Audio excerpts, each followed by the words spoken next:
मैं उन कुव्वतों को पैगाम देना चाह रहा हूं, अवाम का पैगाम सुन लो। धांधली की बुनियाद पर बनी हुई हुकूमतों की क्रेडिबिलिटी नहीं हुआ करती।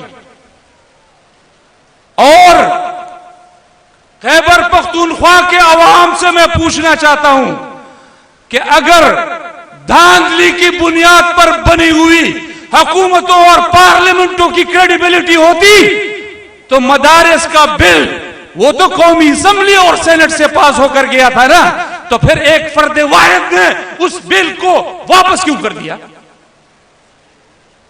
मैं आपसे पूछना चाहता हूं, क्या इन धांधली से बनी हुई हुकूमतों की कोई क्रेडिबिलिटी है? और वो भी पहले धांधली के जरिए अपनी कठपुतलियों को हुकूमत में लाया करते थे, अब असेंबलियों के सौदे होते हैं, अब हुकूमतें बेची जाती हैं।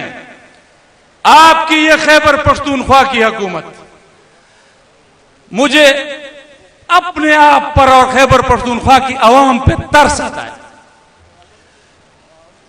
ऐसी हुकूमत और ऐसा वजीर आला, कुर्बान जाऊं इस पर, इसकी बहादुरी पर कुर्बान जाऊं। इस्लामाबाद से अपने कारकुनों को डी चौक में छोड़कर भागता है, भगोड़ा बनता है, और फिर आपकी असेंबली में कहता है मैंने 12 जिले क्रॉस किए हैं। कहता है मैंने 12 जिले क्रॉस करके मैं पेशावर तक पहुंचा हूं। हमें आपकी बहादुरी तब भी मालूम थी जब आप इस्लामाबाद की सड़कों पर भिगोड़ों की तरह भागते थे। हमें आपकी बहादुरी उस वक्त भी मालूम थी जब डेरा इस्माइल खान की सड़कों पर तुम्हारी गाड़ी को जलाया जा रहा था और जमीयत के कारकुनों ने तुम्हें उस आग से बचाया था। हमें तुम्हारी बहादुरी आज भी मालूम है जब तुम 12 जिलों से क्रॉस करते हुए भागते हुए पेशावर पहुंचे थे। इससे ज्यादा, इससे बड़ा गैरतमंद आपने कहीं देखा है? कहता है मेरे पास इतना वक्त नहीं है कि मैं मौलाना फजलुर रहमान के बारे में बात करूं। मौलाना फजलुर रहमान के बारे में बात करने से पहले अपने मुंह को धोना पड़ेगा तुम्हें। मुझे मालूम है तुम्हारे पास वक्त नहीं है, तुम्हारे पास वक्त नहीं है। नौकरी के, बेचे हुए नौकरी के पैसे गिनने की तुम्हें फुर्सत नहीं है। ट्रांसफर की पोस्टिंग के पैसे गिनने से तुम्हें फुर्सत नहीं है। फंड्स बेचने से तुम्हें फुर्सत नहीं है। वरना तुम्हारे इक्तिदार का हाल तो मुझे मालूम है। जरा सेक्टर कमांडर और कोर कमांडर की मर्जी से किसी एक सिपाही का तबादला तो करके दिखा दो। तुम्हारी हुकूमत आज भी वही चलाते हैं। तुम कहते हो मैंने मौलाना फजलुर रहमान पर किताब नहीं लिखनी। तुम्हें मौलाना फजलुर रहमान पर किताब लिखनी पड़ेगी। ये वो मौलाना फजलुर रहमान है जब मैदान में अपने कारकुनों की क़यादत के लिए आया तो बाजवा भी तुम्हारी पुष्ट पर था, फैज हमीद भी तुम्हारी पुष्ट पर था, और इसी फजलुर रहमान ने इस्लामाबाद में तुम्हारी हुकूमत को सर के बल खड़ा कर दिया था। लिखनी पड़ेगी तुम्हें किताब, तुम्हें किताब लिखनी पड़ेगी, किताब लिखनी पड़ेगी। और किताब के बारे में अल्फाज न मिले तो अपनी पार्टी की क़यादत से पूछो, अपनी पार्टी की क़यादत से पूछो। इस्लामाबाद का 1 महीना वो गवाह है, वो तुम्हें बताएंगे मौलाना फजलुर रहमान के बारे में क्या लिखना है। मौलाना फजलुर रहमान के बारे में लिखना है तो जेल में जाकर अपने लीडर से पूछो कि मौलाना फजलुर रहमान के बारे में क्या लिखना है।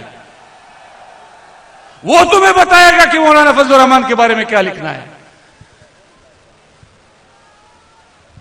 हमारी बदकिस्मती है, हमारी बदकिस्मती है पेशावर और खैबर पख्तूनख्वा की यूनिवर्सिटियों के कॉन्वोकेशंस में उसको बुलाया जाता है, डिग्रियां तकसीम कराई जाती हैं उससे, और उसी कॉन्वोकेशन में उसी डिग्री देने की तकरीब में कहता है मैंने तो पढ़ा कुछ नहीं है, मुझे तो गवर्नमेंट कॉलेज से निकाला गया था, वहां लड़ाई हुई थी तो मेरे चूंकि बाल लंबे थे, मूंछें थी, तो मुझे खामखा उस लड़ाई में शामिल करके निकाल दिया गया। तुम्हारी बहादुरी और तुम्हारे लंबे बालों और मूंछे किससे हमें मालूम है, हमें मत बताओ। कहता है मुझे एनसीए से निकाला गया, क्यों निकाला गया? कहता है मुझे कॉलेज वालों ने कहा आप माहौल खराब कर रहे हैं तो हम आपको बर्दाश्त नहीं कर सकते। मैं बताता हूं वो क्या माहौल खराब कर रहा था, किसी को मालूम नहीं होगा। ये इत्तेफाक की बात है जमीयत के कारकुनों, जिन दिनों में उसको इस कॉलेज से निकाला गया उन्हीं दिनों में लाहौर में पढ़ता था। मैं बताता हूं आपको, तुम्हें एनसीए से निकाला गया था शराब पीकर लड़कियों के हॉस्टल में घुसने पर। तुम शराब पीकर गुल गपाड़ा करते हुए लड़कियों के खवातीन के हॉस्टल में घुसे थे, तुम्हारा किरदार हमें मालूम नहीं है।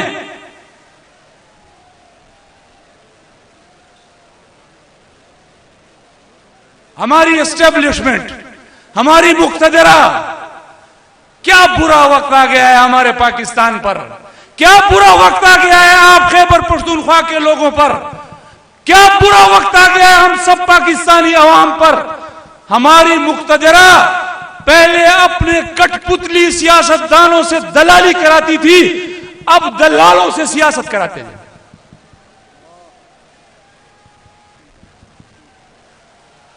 हमें इनका किरदार मालूम है। तो मैं आपसे खैबर पख्तूनख्वा के अवाम से पूछना चाहता हूं, आप इस अपने हक को छीनने के लिए मैदान में आएंगे? आप आएंगे मैदान में?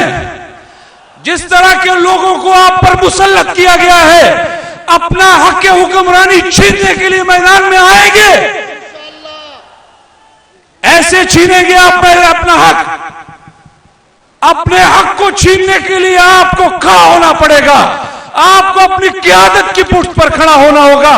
और आज आपकी क़यादत और मौलाना फजलुर रहमान साहब अपने हक के हुक्मरानी को छीनने के लिए, मदारिस के बिल को वो मंजूर कराने के लिए आपको इस्लामाबाद ले जाने का हुक्म दे, तो आप खड़े होकर आप बताइए अपनी क़यादत को कि हम आपके साथ खड़े हैं। हमारी मुक्तदरा की साजिशें हमारा हौसला नहीं तोड़ सकी।